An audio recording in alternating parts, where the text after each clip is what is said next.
Webale nnyo okuba omulabi omulungi okuva gye watatandikidde ku ssaawa 12 ez'amaliiri okutuuka kati we twolekedde ng'eddakiika mpaawo yayise ku ssaawa 2 ez'amakya g'olunaku olwaleero. Kefas Mayumba omusisimuuzi nate tuze ku lunaku olwaleero buli omu lwakimanyi nti lwakuwumulako mu ggwanga lino Uganda naye nga ekirufuula olw'okuwumulako lunaku lwe tujjukira abazira b'eggwanga luno.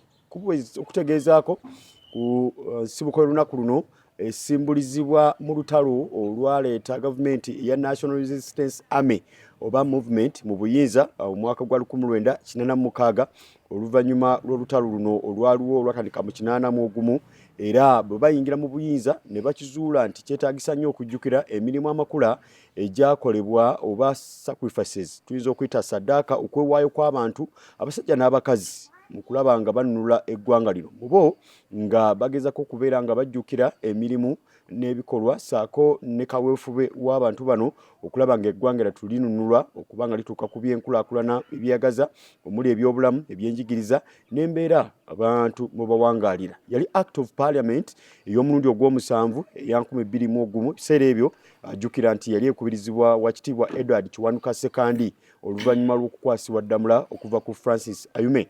Francis Ayuma abatamumanyi oba batamulabako oyinza omulabira oba omujjukirira ku mutabani we kakati Dr. Ayume eyalondeddwa mu cabinet eyamaze okuwa ebirayiro olunaku olwajjo nga minisita omu ku b'ebyobulamu. Olunaku olwali tusazeewo tubeere nga tunulira olunaku luno obuvo bwalwo n'ebimu ku nsonga lwaki tuteekeddwa okubeera nga tujjukira abazira bano. Ye abazira be batya, abazira be baliwa era mu kulukuza biki ebitera okubeerawo. Okimanyi bulungi nti mubeeramu emikolo gamba nga omukolo ogubeera ogw'eggwanga lyonna ogukwatibwa gubadde nga gukuzibwa mu bitundu ebyenjawulo naye nga gwatandika kukuzibwa ku kisaawe ky'emikolo eky'ekkololo olw'embeera y'ensi bw'erabika Uganda. Olunaku olwaleero abasazeewo lubeere nga luliva kyo oba lubeere nga lukuzibwa mu ngeri enfunze era nga kisuubirwa nti omukulembeze w'eggwanga nga bulijjo emikolo gino bwe gibaawo mubeeramu okwogera kw'omukulembeze w'eggwanga, mubeeramu okugaba emidaali n'ebikujjuko mu bitundu by'eggwanga ebyenjawulo era nga mukyo olunaku olwali tusuubira nti omukulembeze w'eggwanga ajja kuba ayogerako gye tuli yonna gy'asinziira bw'ataabe mu maka ge agasangibwa Entebbe. Tusuubira essaawa yonna okubeera nga ayogerako eri eggwanga. Tuli ba mukisa nti olunaku olwaleero tutaanuludde ku bigere ne tujjako eno mu disitulikiti ey'e Wakiso ssaza lya Busiro okusobola okuba nga twogeraganyaamu n'omu ku be tusuubira nti nno be baamu ku bakaawo kadda kasangwawo ate nga basobola bulungi nnyo okutambuza emboozi y'eggwanga mu kanyumiriro kaffe mu puroguramu yaffe Spark ku makya. Tuli ne Haji Zizinga sebo tusanyusa okuba nga tuli ba mukisa okuba nga tuli naawe mu Spark TV olunaku olwaleero. Lamusa ku balabi ba Spark TV sebo. Nsanyuse nnyo okunkyalirako nga TV eŋŋanzi mu Uganda NTV Spark oba Spark NTV okujja okunkyalirako musobole okumanya ebintu byali bitya okusinziira ku myaka gye mbalabiramu ddala temwaliwo bekiri temwaliwo naye ffe abaaliwo tusigadde ate naffe kati tubalirwa ku ngalo naye kitugwanira okubaako ebyo bye tubatuusaako mubimanye. N'olwekyo nsanyuse nnyo bwe musazeewo okujja wano tukubaganyemu ebirowoozo oba mbabuulire ebyafaayo bimu ebitonotono binange byenzijukira oluvannyuma lw'ebbanga emyaka 4+ egiyiseewo ate nga nange mundaba ngenderedde ebimu nnyinza okuba nga sikyabijjukira bulungi naye ebyo byenzijukira nja kuba nga mbibabuulira. Abafuna omukisa okusoma ku byafaayo batugamba nti abaddugavu bw'oba oyagala okumukweka eddagala linamuvumula oliteeka mu bitabo naye Katonda bawadde ekisa okusomako ku byafaayo tukizuula era tukiraba nti abamu ku bantu abatandikirwako oba botasobola kubuusa maaso mu kujjukira olunaku lw'abazira mwe muli Edidian Lutamaguzi agambibwa okuba nti yavunaanibwa okuba nga lyakwese abaali batwalibwa nga abayekera ekiseera ekyo. Osobola otunyumizaamuko katono mu bufunze embeera eyaliwo mu butemu obwakolebwa ku Lutamaguzi? Akati Lutamaguzi yali musawo medical assistant mujjanjabi atali ono w'ekinnansi. Naye ekiseera kituuka abayeekera nga bagenda bagaziya eddwaniro lyabwe ne bafuna connection ku Lutamaguzi. Lutamaguzi amaka ge gaali galiraanye ekibira kya Kalitunsi nakyo nga kikye. Kakati bwe bafuna connection mutya ba connecting okujja okubeerawo nga bakubawo camp. Bajja bayeekera baalinga 24 ne babeera omwo ne batandika okukola mobilization ku bavubuka bana be bayingiza mu magye. Kati ne bagenda nga bagaziya kampu yaabwe recruiting camps gye baatuukira ku Haji Nadduli Abdul Nadduli Major. Bamutuukako bamugamba twagala ku training abavubuka. Nadduli yali mu bwetaavu obw'okulwanyisa gavumenti ya UNLF. Oba yali kulemberwa Dr. Obote mu kiseera ekyo. Yali mwetaavu nnyo olw'ebyafaayo byali bimaze okubaawo emabega wakati wa Buganda ne UPC. Kakati Nadduli abaana n'atandika okubaaniriza. Waayita ekiseera kitono nno Nadduli amagye ne gamugwa mu buufu nti otendeka abayeekera.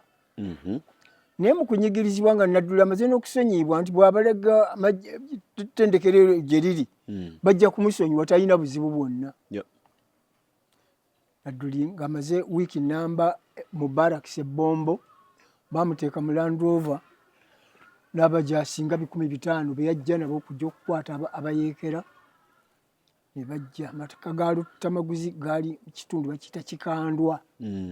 Okyamira Kalege n'okwata oludda e Murama naye awo kumpi awo wali amaka ge. Naye Lutamaguzi abasajja bano lwe bajja okuva e Bombo yali teyakoze nga mulwadde alina omusujja. Lutamaguzi oyo yabuulirwako twesege abasajja nga bajja basembidde abantu babalabanga baabo batuuse wano bali wali. Lutamaguzi aga nti nze siyana kuva wano n'omusujja guno bakufa nja kufiira wano. Nja kusonyiibwamu abampuliriza ninamuuka okukifuba. Kakati baatuukawo ebigambibwa nti Museveni yaliwo. Museveni ati yaliiwo. Teyaliiwo. Museveni yali ku missions nga yali nabweru. Yali bweru. Haji sibyo bye batugamba nti Museveni yafuukanga kapa abantu balowooza waali kumbe yayiseemu dda. Teyaliiwo. Ebintu byaffe bwe bityo bwe bitambula abantu waliwo kibayita exaggeration. Okusavuwaza ekintu. Museveni teyaliiwo. Kakati bamubuuza ebikwata ku bayeekera n'agamba ye tabimanyi. Kyokka nga Nadduli amaze okumulumiriza nti oyo era Nadduli ali mu mmotoka. Naye Nadduli naye toyinza nakumunenya. He was forced yakakwa bambi olw'embeera. N'asuubizibwa nti singa ffe tubalaba titugenda kubatta. Kati Nadduli kwe kubaleeta. Naye ekizibu ekyaliwo Lutamaguzi baamukuba asobole okwogera Museveni waali. Lutamaguzi yafanga mujulizi yagaana. Ne bamukuba ne bamusikayo ne bamuleeta ku luguudo awo. Waliwo n'akayumba bwe kati kakaduuka obuzigo bubiri. N'abalala be baakwatakwata abavubuka be baasanga bagwangako nga bamukwata afuuse muyeekera. Obadde oli mu ttendekero bati ab'omu ttendekero bo tebabakwata tebabalaba ati baagendeyo mu kibira. Kakati Lutamaguzi abamuleeta bamuwalawala nga bamuteeka awo kati gundi kwe kujja. Era osanga nti okumusalira omusango gwa kalabba ensonga yagyetabamu butereevu yamaliriza omulimu. Musa Sebirumbi ng'akutte omuggo gw'omumwanyi.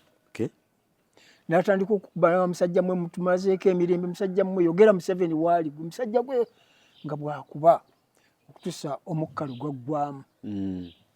Kakati nze nagendayo okwo ng'olutalo luwedde ne nfunira ddala information okuva ku maama wa Lutamaguzi yakubuulira bino. Ne Lieutenant Kaddu adda kwani adda ku Lutamaguzi yatugamba Mwami Kabushenga President yamutuma waliwo era ebintu ebitategeereka bulungi. Kati Kabushenga President n'amutuma agenda alabe information n'atwala bannamawulire baali banyunga kuliko n'abeebweru ebiseera ebyo. Kati Kabushenga naye nga tamanyiyo. Kabushenga kwe kunkubira njagala onnyamba omutwalo wa Lutamaguzi. kati nze nali mmanyiyo bali ali ddwaniro lyaffe nentutuukawo kati ekimu kisomulungi Kaddu twamusangawo omusajja abadde chairman wa LC3 Butuntumula. Yes. Kakati Kaddu yayogera ebintu byonna mu butereevu nga tebiriko kubuusabuusa. Kaddu n'atubuulira engeri abantu gye baakubwamu n'emirambo kugisitula ku luguudo giteeka emabega w'akayumba awo era basinga obungi bwe baabaziika awo. Kakati Luttamaguzi n'afa bw'atyo nga tayogedde, yaguma n'atayogera bayeekera gye bali naye nga ye Museveni yali ali bweru ku missions ezinoonya ebyokulwanyisa eziteekateeka foreign nankani nga bw'omanyi forces ezinajja okuyamba okuwa obuyambi. Lwaki Luttamaguzi in particular gwe basaako ng'oggyeko okutuga nti yalina ekibira kya Kalitunsi omusobola okwekweka omuntu we yali asula ne wali awangaalira n'enkolagana ye n'abayeekera bano yali ya muggundu okutuuka ku mbeera okuba nti bamulumiriza okuba nti akwesa omuyisa abayeekera. Luttamaguzi okufaanana Muzeeyi Ssentamu ekiboga abayeekera bwe bava somewhere bamaze okukuba kabamba era bagenda wa Ssentamu. Abayeekera abava ewa Ssentamu be bagenda basaasaana naye ne bagamba nti gundi tujja kukolagana naye mulungi. Kati ne bafuna abagamba nti Luttamaguzi musajja mulungi ate engeri gy'ali musawo ajja kuyambawo mu lutalo luno tumwetaaga. Kati Luttamaguzi y'ensonga lwaki baamuteekako nnyo baamwagala nnyo nti ayina kinene kyayinza okuyamba mu lutalo olw'okujjanjaba abalwanyi singa wabaawo afunye obuvune singa oli alwala omusujja ng'ayinza ajja kuyamba kinene. Y'ensonga lwaki baamwetaaga. Weewaawo. Yes, omulabi wa Spark TV tutunuulira obuvo n'obudde obw'olunaku luno olw'abazira ate nga mu kaseera ke kamu twagala okumanya omuzira yandibadde afaanana atya, ani muzirawo naawe ng'okyebuuza naye tukubaganya ebirowoozo ku nsonga y'okukuza olunaku luno olw'abazira. Olunaku luno olw'abazira bwe lutuuka wabeerawo emikolo egy'eggwanga ebimu ku byo ebibeerako ebitalekekwa muli okwogera kw'omukulembeze eggwanga kwogatta n'ensonga y'emidaali. Naye abantu bwe bawa emidaali kakati bwe tulaba ng'abazira b'emyaka gino egiriwo abantu balina ekifaananyi kya njawulo oba bakubaganya ebirowoozo ku ngeri gye balondamu abazira bano mu kulabako ani yanditwaliddwa ng'omuzira nga tuvudde ku bali kubanga abasinga obungi ku baali mu lutalo bagenze baggwekerera naye kakati mu myaka gino egizze gyeyera 40 ani gw'olaba yanditwaliddwa ng'omuzira. Ekibuuzo ekyo kigazi era kirimu n'obukugu. Kirimu okwewaayo. Ebola ng'obulwadde obwakabi bwasooka okulabibwa emyaka nga 10 egiyise emabega. Obulwadde obwo ne bulabikako era mu kubujjanjaba omusawo yeewaayo dokita ne bannansi nga 2 baafa. Ne baaguma ne bajjanjaba abantu. Olwo abantu abo bwe baali bagaba emidaali baafuna emidaali. Omuntu oyo aba alwanye nnyo. Mu kiseera kino abantu abateeka okunoonyezebwako gye ba scientists. Mu kiseera kino eggwanga likula sciences. Omuzungu yatufuga emyaka 62. Kituufu. Yaleka situkola needle oba safety pin oba laser blade nga situbikola. Olwaliro Makerere University ng'eri wamu ne UPDF Engineering Brigade bakola mmotoka z'amasannyalaze agava ku njuba. Ng'ensi etandise okubeera nti Iran agadde Strait of Hormuz. Uganda obweraliikirivu bwayo bwa kiseera buseera kubanga amafuta batandika okusengejja tegannafuluma ne batandika okusengejja. Tuli mu process esembayo okufuna amafuta. Naye nga motoka zaatandika ne zikolwako ne trials, road tests. Motoka ne pikipiki muziraba abamu nga masannyalaze. That's great achievement. Tunoonyereza nti ani oyo akoze ekyo.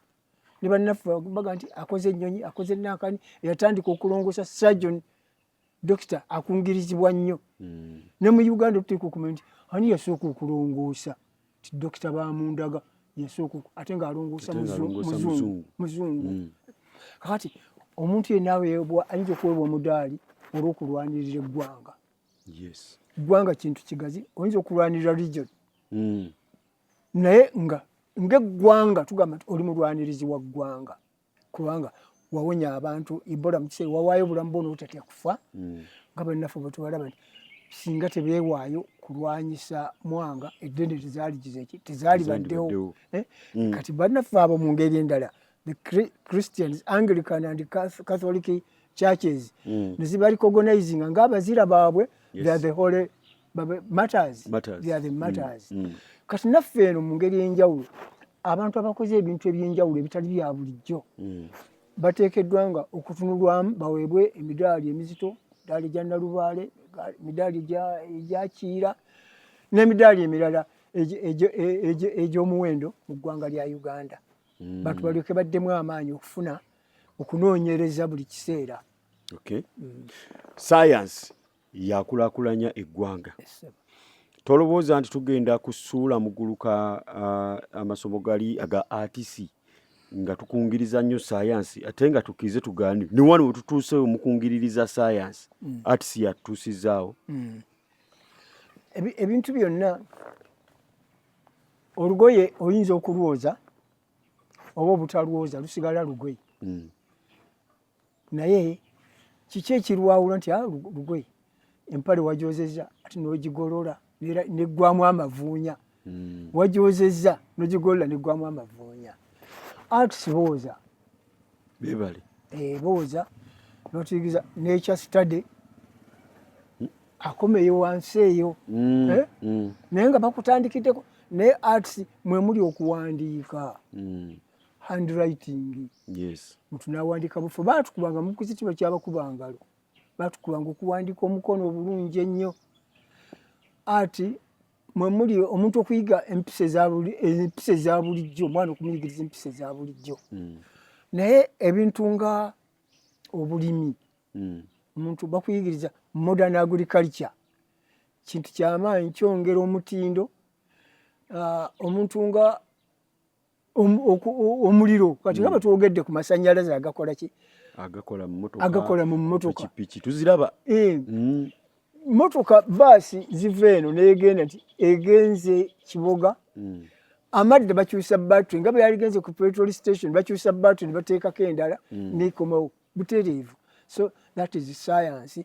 Ti abasomesa ba arts tubaagala nnyo bakola omulimu munene nnyo. Babanga omuntu asomesa omwana okumujja mu lower classes infant primary bw'atuuka waggulu eno omwana wansi tasoma biology tasoma chemistry tasoma physics.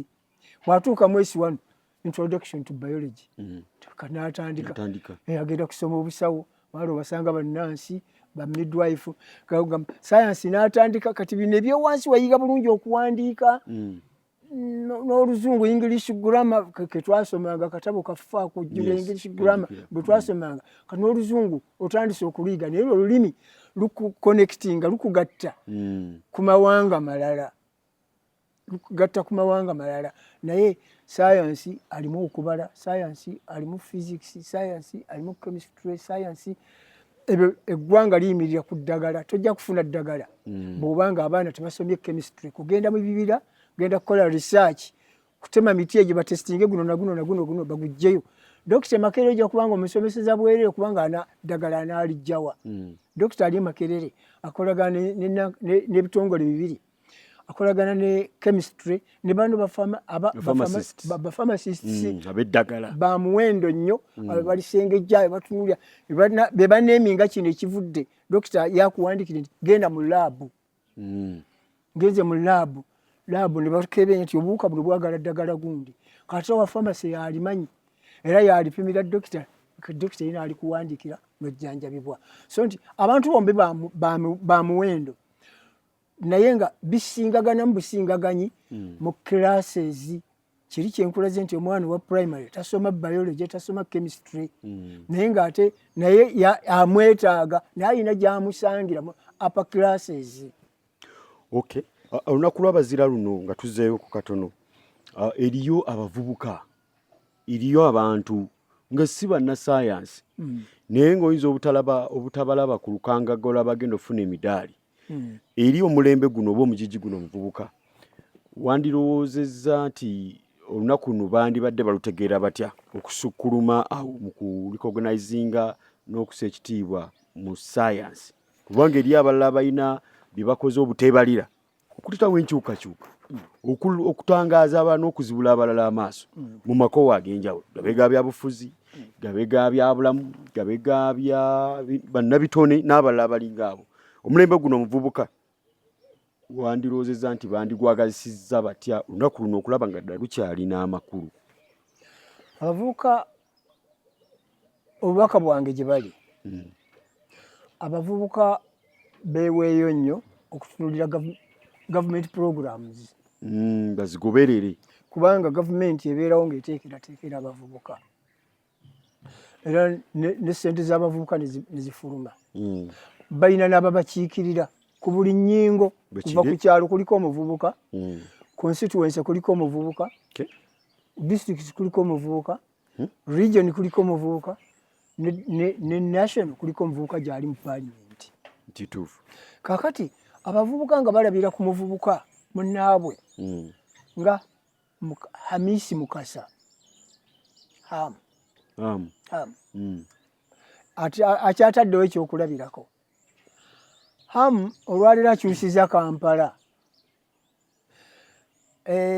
omwala gwa Uganda mu capital city, omwala gwa Nakivubo ffe twetegereza nga tugulaba, mukuze mugulaba, naye nga ne Kazambi ayita mu kibuga wakati, kubanga amazzi go galeeta Kafankonayi, oluusi abakyala baggyemu embuto, Gasiya yenna ayita mu kibuga wakati. Teguliko pulaani yonna okumala emyaka n'emyaka tukuze gwe tulaba. Kakati Hamu n'agutunuulira ndi omwala guno situsobola gukolako development. Nayiya nati kati Hamu teyasoma engineering naye yeekwata ba engineers.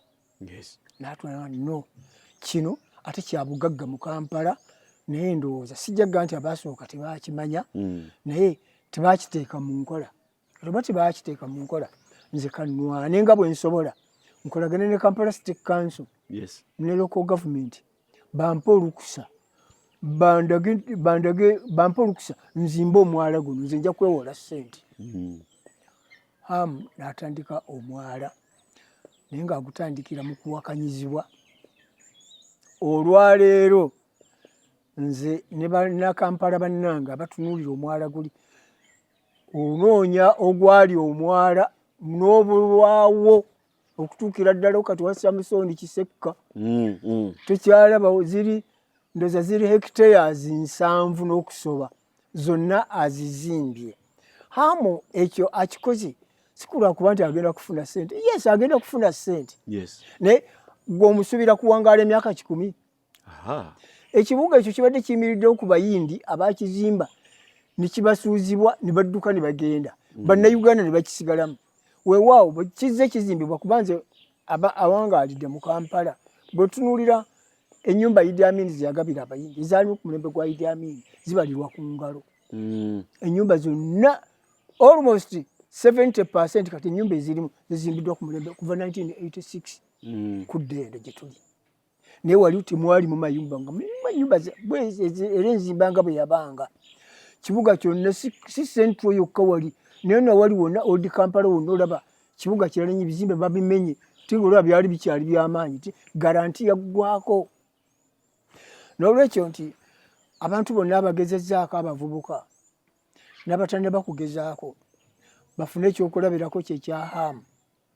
Hamu yazimbidde omwalo ogwo nga wakanyizibwa eyali mmeeya Erias Lukwago, n'amuwakanya nnyo. N'olwaleero ne Lukwago ndowooza kiyinza okumukuba ensonyi bw'alaba ebitambula ng'abantu bongera kugaziyizibwa wakolebwa.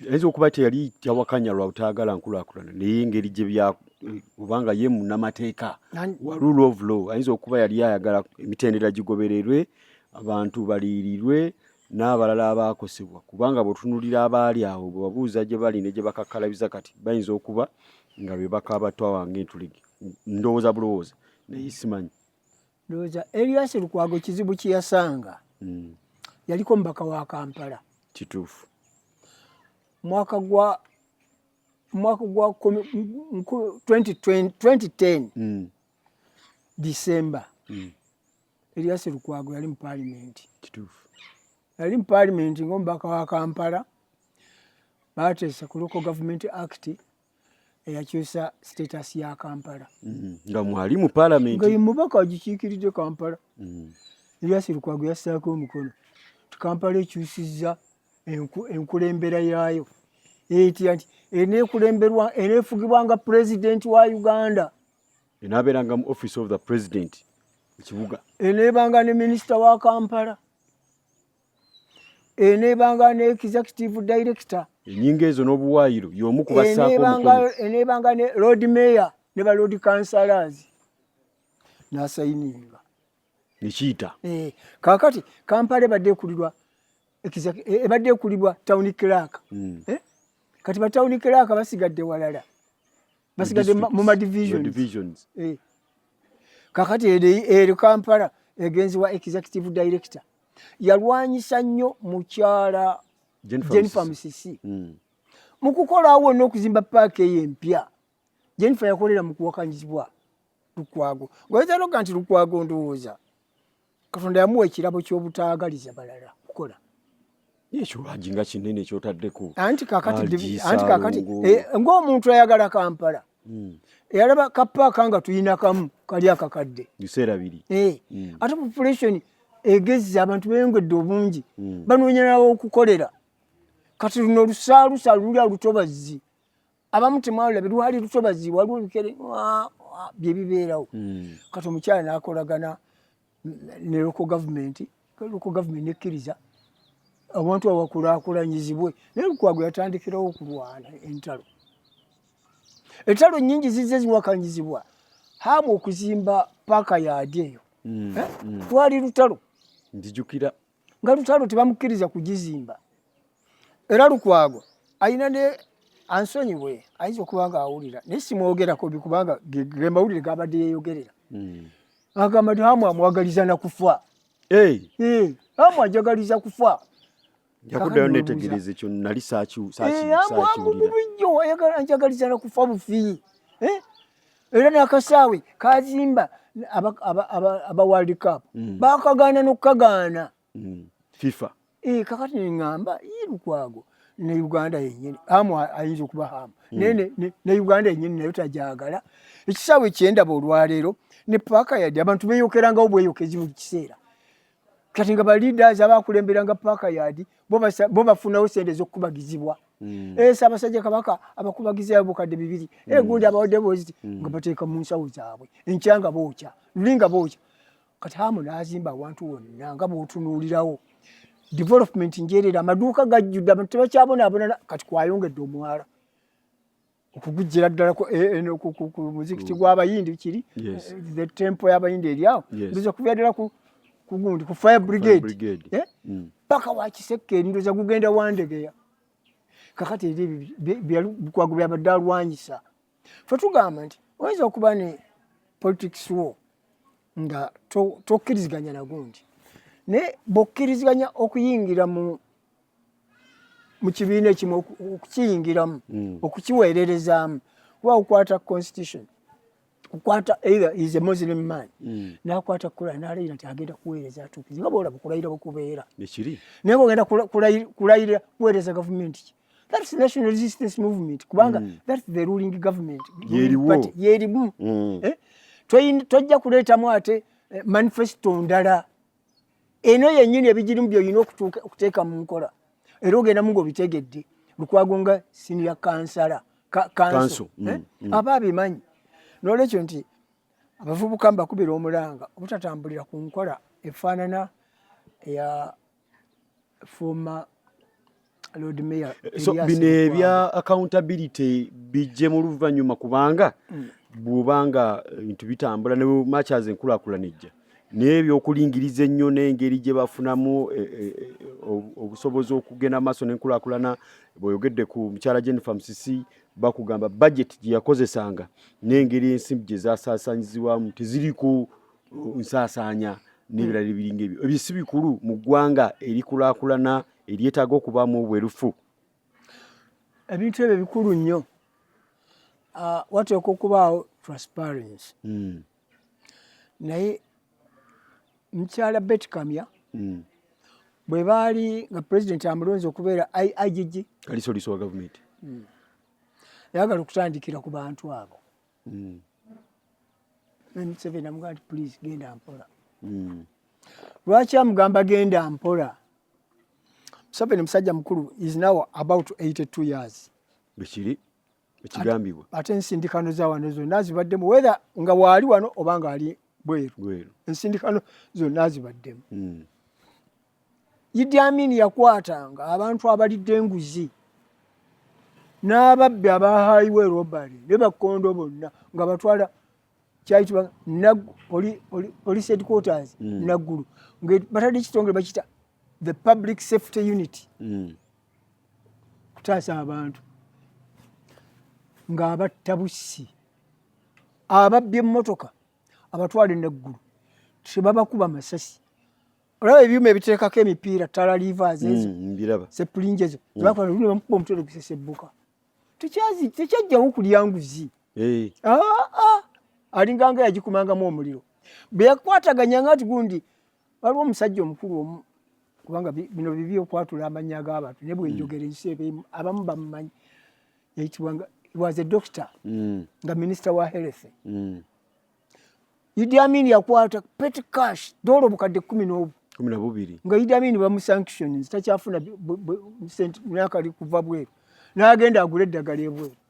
Tiyadda mulamu ali myaka nga 9 tiyadda sene n'azirya.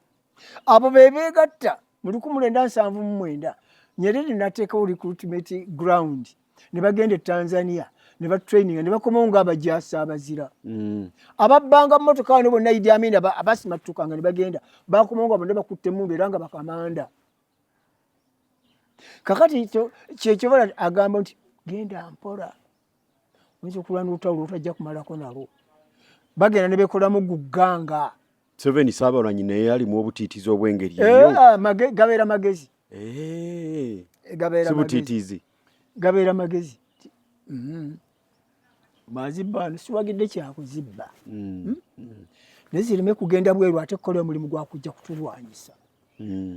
Ajja kuzitwala kwesa ekiwali ku chipu hardware. Kyagenda agula akapoloti kagundi nga sisakulatingira muno.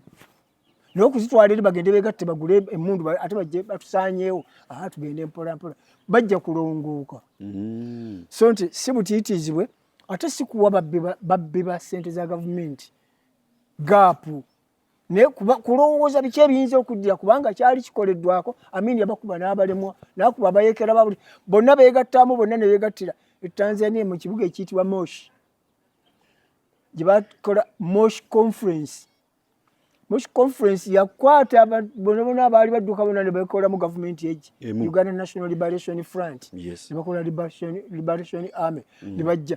Idi Amin baamulwanyisa ayina zimmiigi yatendekerwa bano baatendekerwa baamuggyako baamukuba bubi nnyo yafiira Saudi Arabia. N'olwekyo nti ekyokulwanyisa abantu ababbi ba ssente n'olwaliwo nakati tukyabalaba waliwo n'abataakomyewo nga tebabadde mu bifo binene nnyo naye ne bagira nga bakyaba interdicted bagira nga bakyabeerako ebbali ababuulirizibweko ne bavuga mu mmotoka ezitavugwa na president ne kabaka aliwo tazivuga naye nga bazivuze aga tumuteekeko ebbali. So ekyo nkimaliriza nkugamba nti abavubuka beeyongera okutunuulira ebyo ebintu bye bayinza okufunamu naddala nga program za gavumenti nga bwe bategekera. Weewaawo omulabi wa Spark TV tuli ne Haji Zizinga Issa ng'omu ku bakasangwawo era kawukadda abasobola okutunyumiza ebimu ku bibaddewo ebyafaayo abamu ku ffe tutabadde na mukisa kubirabako naye ate nga tubyetaaga okubikwanaganya n'ebigenda mu maaso mu ggwanga lyaffe Uganda kabe kasinge n'ensi yonna. Haji obadde bakira onyumya ku muvubuka munnaffe oba kale ow'omulembe guno guliko asobola okutwalibwa ng'ekyokulabirako era n'omusengeka mu ttuba ly'abazira Hajji Hamisi Kigundu. Bakira onyumya emboozi eyo nga ebirowoozo nange bintawankana ne waba abanzijira nga mwami Sembule, mwami Musa Bode, waliwo n'omusajja bamuyita Kayiira okulwe Salaama. Bana nabo bye bagezaako okukola naye nga bo tetwalaba be bayambako oba be bakwatizaako oba be babawola bayimuse n'okusuumuusa bye baali bakola kubanga nabo twandibadde bwe twogerako kati abagenze mu bitabo by'ebyafaayo oba oli awo naawe wandibadde bweyogerako obagatte ku mwami Hamisi Kigundu. Mwami Sembule nze ku myaka ejange nalaba ku leediyo ekolebwa wano nga yeegombesa ng'esika bulungi tesaala nga zoolaba ennaku zino ze bakuseera ogenda ogitekako n'ogiweeza muzeeyi mu kyalo n'agamba ate tesika leediyo bweti. Naye mwami Sembule yali atandise wano okukola TV, atandise okukola leediyo. Mwatu bizinensi nesaanawo tetwalaba ngeri gye baamusikamu ku mukono okumutaasa. Waliwo omusajja namulabako namusomako bamuyita Musa Bode yatandise okukola ebyuma n'ebirala ebiringa ebyo. Si omuko boogerwako kati nti oba ayatiikiridde. Mwami Kayiira yakola emmotoka awo ne papa n'agituulamu. Naye bonna baakomaawo. Ekyo oyinza kyogerako otya ng'ekikwanaganya n'ebiri by'okungiriza mwami Hamu n'ebyenkulaakulana ebizze bikolebwa ng'ekyokulabirako mu gigi guno. Enkyukakyuka ezimu mu myaka 40 zonna zazze zigoberagana bugoberaganyi. Buli mwaka gujja na birala. Sembule be bantu abasooka okulagawo okulaga nti balina kye basobola okukola. Yes. Kubaako ttaffaali lye bazimba ku ggwanga kirungi nnyo. Lowooza abantu abo baali babiri nga baaluganda Bule ne Sembuya baali babiri. Naye enkola yaabwe eyinza okuba nga teyali ntereevu nnyo ne Bank of Uganda. Nga teyali ntereevu nnyo. Mwalibanga mwalimu ebikuutize mu nkolagana yaabwe mu byensimbi. Ate abalala gavumenti President Museveni alina abantu ye kennyini be yakwata n'abawa ssente. President Museveni ono Henry Kayondo yalinga yaleeta engatto za John White nga zireetebwa Henry Kayondo. Olaba ali Equity Bank ndabawo wewalinga watuukira engoye ennungi z'e London first class. Naye Museveni bwe yamala ebbanga kubanga abantu bonna twakala Kayundu Soup class. Yes. Tikyali kisoboka kugenda mu maaso ng'abayindi bagenze n'abazungu bagenze. Kaakati Museveni bwe yakomawo n'agamba omusajja oli edda yananga engatto za John White yaddawa ne bamunoonya Kayondo ne bamutwala. President yakwata $5 n'agiwa Kayondo aleete machine zonna ezikola ebyuma. Kayondo ebintu yabikola tiyabikola yekomaawo nemunoonekako. Kakati ebintu babiwa abasajja abalala abaali abeetaavu basajja bakananula mugagga wa mu kibuga omwo mumanyi bannaabo abalala balweje Bakagame bagenda e Rwanda yafuna contract y'okukola engatto ez'amagye e Rwanda. Songo yali aweereddwa contract y'okukola engatto za UPDF. Kayondo ye Museveni yali tamugamba kuleeta ngatto ziri wabula ngamba akole kubanga olwo NR eri mu gambutusi olwa materials wezaaliwo. Amuwadde ssente agenda aleete ebyuma byonna ebikola akole engatto za UPDF. Olaba obugagga bye yamuwa mulengera ebintu byavu. Kakati abasinga obungi ne Basembule bye bizibu bye baafuna. Waliwo omugagga bamuyitanga Haji yali mukutufu wa mukono wano ku Ogundi yagabanga nnyo ssente nnyo n'ayamba nnyo abantu. Sajja yalinanga edduuka lya spare parts Haji mwerabiddemu katono.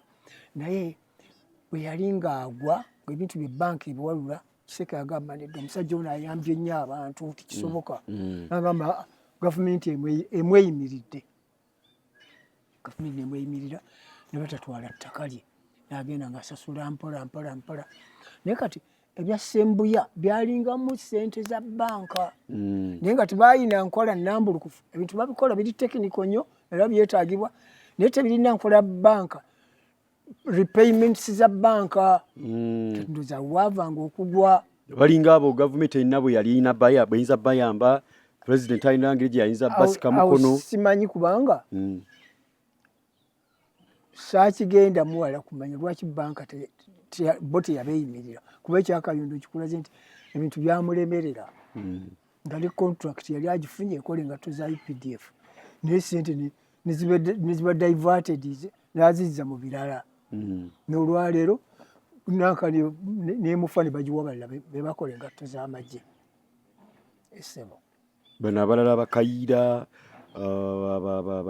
basajja nga bazimu baali bakoze construction companies wano abalala benjogeddeko mwami Musa Bodaabo nabo twandiroozezza nti twandibale tubalina kati nga tetulina haamu yekka Musa Bode kubanga bagaba emirimu makampuni gabe singa gakulaakulana ne gakwatibwako Musa Bode atafaana ne bakayiira Musa Bode ali musajja mupangirizi tiyalina bintu bituufu biryawo musajja wa malala munnakatwe gwe mmanyi obulungi bano bakayiira baalimuko ku science naye ali musajja mupangirizi ayagala okufuna ofisendi musajja nga panga bipange mukyakaze katwa waggulu awo nga opposite ne White Nile waggulu awo yateeka nga abyogera atendekerewo n'abaana naye nga temuli munye byamakulu bwetuuka nga bitweyogera nga tibiriiwo naye rediyo gyoyogera ye rediyo makula bagitanga makula ezo rediyo zaaliwo twaziteekangako ne zituwa amawulire so nti ebizibu byazo okugwa kwazo obutakwatirwako state kisamanya ku kyava essebo omulebe wa Spark TV ne Hajisa Zizinga atunyumya ku makulu ag'olunaku luno olw'abazira olukwatibwa buli ennaku z'omwezi 9 omwezi ogw'omukaaga June oba Ssebaseka era nga n'olwaleero lukwatiddwa kubanga kuwumulako mu ggwanga lyonna abaana tebagenze ku masomero ofiisi za gavumenti nzigale era ne bootunuulira mu kibuga ne mu bitundu by'eggwanga eby'enjawulo embeera ya kimpowooze naffe nga Spark Macha twalabye nga kyansonga okwongera okukubaganya ebirozo n'okuba n'emboozi ku nsonga y'obukulu bw'olunaku luno. Haji obadde oyogera gye twatandikidde eri wa Edidian Lutamaguzi bwe otugambye era ndooza n'ebitabo bikiwandikako nti yali physician oba yali musawo mu bazira bwe tulowooza nti bandibadde oba oliawo nga bandibadde nabo bali recognized bweyogedde nti yali musawo nezijjukira nti ibatugamba ne Dr.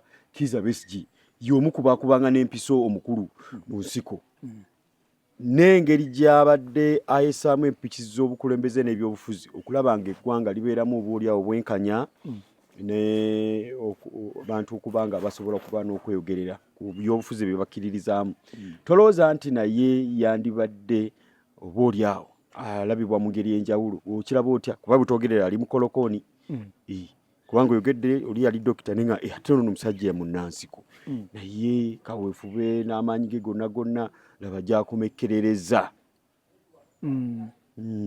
kaakati Dr. Kizza Besigye kifeefe munansiko musajja atabuusibwabuusibwa yakola kinene nnyo mu lutalo lwa NRA ng'akajja amala okusoma yafuna omulimu e Kenya n'abeera ng'akolera Kenya n'amangu ddala olutalo lw'okulwana okununula eggwanga lwatandika n'afuna communication neyegatta ku NRA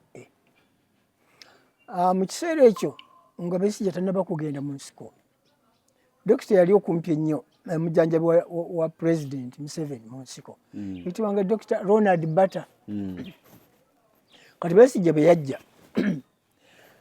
sijja kugamba lwaki Bata baamugjawo ne bateekawo Besigye kujjanjaba president n'abasirikale naye Bata teyavaamu mu nsiko yasigalamu nga dokita era naye sajoni dokita nga mwali naye Besigye ekizibu kye kijja ddi Besigye musajja omutendeke senior kaada teyasuulibwa nga olutalo luwedde gavumenti yasookera ddala Besigye yaweebwa okubeera deputy minister wa internal affairs nga mukama we ye Kawanga Semwogerere Paulo ku internal affairs ministry. Besigye yali senior kaada yali tubayita ba komisa national komisa namutendesi gwotasuubira Besigye kugenda ku ranka ndala ate he was commissioned Kano nga abantu bava mu Buyeekera bayingira mu UPDF afuuliddwa Kano n'ebintu bingi yabifuna naye ekyennaku Besigye komisa amanyi obulungi politics yatuuka n'atandika okuva ku mugendo nti National Resistance Movement, it is not a political organization. It is a revolutionary organization. Development bintu bingi tubinoonyereza bulijjo. Musajja ono lwaki akola bati ye kyakola kifaanana ba chairman Mao Zedong. Nti program z'omusajja yafa mu 76 yatandika 1949 bana baliwo kubatambulira. Kakati Besigye yayagala ataasigaze politics wa West nga yaggwako atamusigaze era nga tatambulira mu ndaba yawe Western politics naye eri mu nsiko Museveni okugendayo teyagendayo ng'omuyivu ava ku University Makerere, yagenda ava ku Dar es Salaam University. Yes. That is a Pan-African University. Abantu bangi nnyo Museveni bamulemererwa lwandaba gye balabamu ebintu nga ye ebintu abiraba bulala nabo babiraba bulala. Nti abantu abasurroundinze Museveni ekisinga ekisinga obungi Makerere products bamwetoolodde bali connected ku Cambridge, Manchester, Buckingham, Edinburgh, yes. Cambridge. Oli lwayogera ayogera alifalinga ku Harvard. Museveni ati that is not the solution. Tebikyakola mu Africa. Ye musajja yamala okusoma senior 6 n'atagenda Makerere si wakuba nti yagwa. Yo kutandikira ddala mu senior feri yajja asoma nnyo communist magazines. Yes. N'asoma abasajja ba Lenin, n'asoma ba Karl Marx, n'asoma abasajja abalwana ennyo okuteekawo Soviet Union. N'aba interested nnyo. Kati ye bw'amaliriza n'agandiza ngenze Dar es Salaam olwo university yeteekeddwawo. Museveni n'asomera Dar es Salaam naye era ebintu bye yabyongeramu bwongezi maanyi kwongera kunoonyereza tunula tutya Africa. Tigwe buli oyogera mu regional politics Museveni takutegeera. Yogerera mu kintu kigazi, yogerera mu Uganda, yogerera mu region nga ya East Africa egatta amawanga nga galinga 6 eyo kyategeera. Amangu ddala nga Museveni yakayingira mu Uganda waliwo olutalo wakati wa Liberia ng'erimu abasajja nga ba William Tolbert, Sergeant Doe ne Prince waliwo omusajja omulangira awo. Museveni n'asindika Peter Kerimu n'omusajja omulala Brigadier n'abasindika bagende bazikiza omuliro ogwo. Ne bagenda Liberia omuliro ne baguzikiza abantu balekerawo okulwana bayingira mu Sierra Leone omuliro ne guzikira. Kakati omuliro ne gubaluka e Rwanda n'azikiza omuliro gw'e Rwanda gubaluka e Burundi n'aguzikiza Somalia nga yeeva abasiri emmundu ezijja okusuulwa wano Al-Shabaab eri Somalia. Kituufu. America ne bamukuba ne batuuka n'okusiba abantu be ku Land Rover ne bagenda nga babawalula. America n'adduka. Yadduka nga bwe yadduka jjo mu Afghanistan. N'adduka. Museveni n'amugamba nti nze nnyingiddewo. Museveni n'ayingira. Olwaleero at least eggwanga eryo teriri 100% tiriri stable. Ne at least kati liyingirikamu. Waliwo akalembereza. N'okulonda balonda. Museveni n'atandika okubatendekera amagye n'abatendekera ne poliisi. Eggwanga n'alizaawo. That is Museveni I'm talking about. Naye mulaba obubi. Era Museveni taluddeewo lwa nsonga Katonda is a God given gift to Ugandans. Katonda yamutuwanga kirabo mwami Museveni. Kirabo. Anti olw'ensonga abantu bakyalemeddwa okwebuuza lwaki afuze emyaka 4. Ben Kiwanuka emyezi 9. Edward Muteesa 63 tegwaggwako kuba yavaako mu mwezi gwa 5. Tegwatuuka nekuba bamuggyako nga bayise emyezi gagikyo. Kabaka omwagalwa ennyo mu Buganda. Myezi 9. Emyaka 2 n'ekitundu. Edward gye yafugira. Idi Amin Obote n'atwala Katawaawe gy'ayitawo nga executive prime minister. Idi Amin najja n'atwala kata emyaka 8. Yes. Naye yaddako Professor Kironde 68 days. N'okuva kuno okugenda yaddira mu casket. Kamufuwa dda. So nsonga ki gy'ogezaako okukkaatirizaawo? Tebamanyi politics wa Africa. Bonna bagezaako okunyenya mwami Museveni revolutionary. Tebamanyi politics wa Africa. 2, they are not nationalistic. Tebalina mwoyo gwa ggwanga. Waliwo ekintu ky'owulira kiyitibwa patriotism. Abantu balabanga okujejajja okwogerako obwogezi. Omuntu ali patriotic yoyo eyaggalawo Katonga bridge. N'asalako central government. Era buli kyakulwanyisa kyonna olwalwo olaba Hamuzi. Oyinza okugaya Iran nti nafu. Kati Hamuzi ye Katonga. Museveni yagala kali muyitawo. N'akwata Katonga w'eggomba n'akwata Katonga w'omulwera. N'amukwata. Kuva ddala mu mwezi gwali gwa 5 okutuukira ddala January 26 ng'abaggadde teri kuyitawo. Abajjanga gawonyi n'abakwata n'abasiba ku mpingu n'abatwala n'abatendeka n'abawa emmere n'abajjanjaba ne bawona n'abakwasa emmundu ne bakomawo ne balwana. That is Museveni. So olunaku no buli bukuzibwa waba okugaba emidaali buli ofunyeyo ku mudaali Muzeeyi Zizinga? Omudaali nagufuna naye Muzeeyi nagayala okugujja olwagabira olumu nali mulwadde. Nali mulwadde ng'alina ku kitanda. Okay. Kitegeeza abazira alina kubanga akyali loyo kuba olwolabyeyo oyinza okubaayo omuzira gw'olaba nga tali loyo eri gavumenti eri mu buyinza. Akisoboka ekyo? Abamu balina ebinyiizo. Noyina oyinza okwidentify nga kiri omu nga tusiibula. Kakati abazira b'empangala kuko abasinga obuli ba veterans. Basinga obungi tubadde tukyakkiriziganya. Nti Muzeeyi agira abeerako. Muzeeyi agira abeerako. Tweyanzeege Haji Issa Zizinga gwe tubadde naye essaawa twogerera zeeyeze kubeera nga tetuwumbawumba. Haji atugambye nti yafunayo ku mudaali tagujanga sibula mu bigambo bitono nnyo. Neyanziza nnyo okukyaza NTV, Spark TV, maka gange wano Wakiso. Era baninsanyuse nnyo okujja nange okusobola okubaayo obubaka bw'empeereza eri eggwanga naddala eri abavubuka. Abavubuka mbakubiriza eggwanga lino si lyakuggwaawo nkya. Mwegendereza abantu abeenoonyeza ebyabwe ku bwabwe. Oli n'aleka nga amaze avudde mu kalulu n'agenda ne famire ye. Avuka n'aleka nga abaleseewo abagambe mukanoonye mukakuume mukabanje ate n'agenda gye katabanjirikika. N'olwekyo mwegendereza abantu abo banoonya kubaleetera bizibu. Kati abavubuka abamu baabakwata 2021 n'olwaliro bakyali mu kkomera.